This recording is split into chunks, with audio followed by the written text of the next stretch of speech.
ராமர் அவதாரமும் உண்டு, கடவுளும் உண்டு. ராமர் வந்து அசையும் தன்மையும் கொண்டவர், அசையா தன்மையும் கொண்டவர்.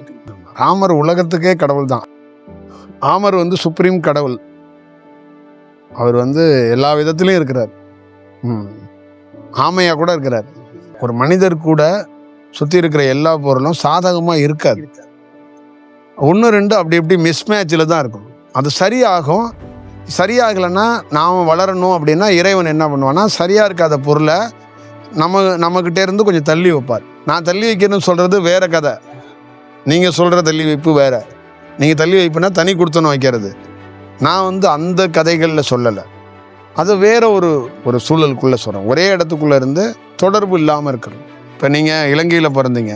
அப்போ இறைவன் என்ன நினச்சாருன்னா, நீங்கள் வந்து இலங்கையில் இருக்க வேண்டிய ஆள் இல்லை, சுவிட்சர்லாந்தில் தான் இருக்கணும். ஏன்னா உன்னுடைய பிறப்பில் உன்னுடைய தாய் கிராமமே சுவிட்சர்லாந்து தான்ங்கிற மாதிரி அவர் தீர்மானிச்சிருக்கிறாரு. அப்போ நீங்கள் என்ன நினைக்கிறீங்கன்னா, இலங்கையிலேருந்து உங்களை யாரும் சுவிட்சர்லாந்துக்கு அழைச்சா போயிருக்க மாட்டீங்க. அப்போ இலங்கையிலேருந்து உங்களை என்ன பண்ணால் 2-3 நாங்கள் தான் வச்சு விட்டோம், 2-3 வெடிகளை நீங்களே கிளம்பிட்டீங்க. ஏன்னா உங்கள் ஊரில் அங்கங்கே இருக்க போய் எல்லாம் போய் நல்லா சுற்றி பார்த்து வாழுங்கப்பா, போங்கப்பா, இங்கேயே இருக்காதீங்கப்பா, போயிட்டு வாங்கப்பான்னு தான் உங்களை அமுச்சு வச்சுருக்கோம். நீங்கள் அடிமையும் கிடையாது, இதுவும் கிடையாது. நீங்கள் போய் சந்தோஷமாக இருங்க, நல்ல இயற்கையாக, இன்னும் இயற்கையாக நல்லா செயலாக இருங்க. போய் ஏன் இங்கே துயரத்துலையும் துன்பத்துலையும் கண்ணீர் வடிக்கிறீங்க அப்படி தான் உங்களை அமுச்சு வச்சுருக்கோம். இந்த ஈழத்திலேருந்து இலங்கையிலேருந்து போனவங்க எல்லாம் ராமனோட ஆசீர்வாதத்தில் நல்லா தான் இருக்கிறாங்க, நல்லா தான் இருப்பாங்க. ராமன் அமுச்சு விட்ருக்காரு, அதனால் நீங்கள் எல்லாம் நல்லா தான் இருப்பீங்க. புரியுதுங்களா? ராமன் அனுமதி இல்லாமல் ஸ்ரீலங்காவிலேருந்து யாரும் வெளியேறல.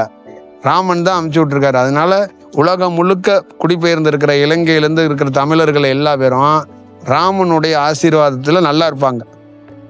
சரியா? நீங்கள் இங்கே இருக்கீங்கல்ல, கிருஷ்ணனோட ஆசீர்வாதத்தில் நல்லா இருப்பீங்க.